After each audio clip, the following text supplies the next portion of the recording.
ایک کچرا کنڈی کے پاس سے گزر ہوا تو وہاں ایک مردار بکری کا بچہ پڑا ہوا تھا. حضور پاک علیہ الصلوۃ والسلام نے صحابہ سے مخاطب ہو کر ارشاد فرمایا میرے صحابیوں یہ جو بچہ اس کا بکری کا مردار بچہ پڑا ہے یہ اس کے مالک کے نزدیک کیا پسندیدہ ہے؟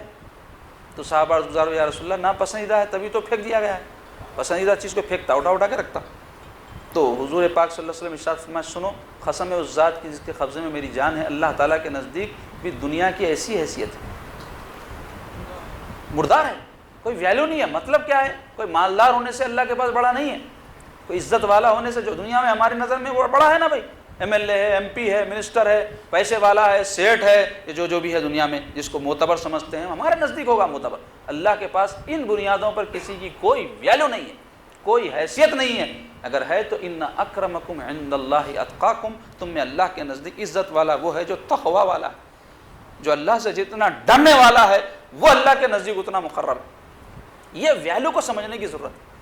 اور اگر یہ چیز حاصل نہ ہو, مال چھوڑ کر جائیں, عزت چھوڑ کر جائیں, جو چاہے چھوڑ کر جائیں, وہ وبال جان بننے والا ہے, آخرت میں مصیبت بننے والا ہے.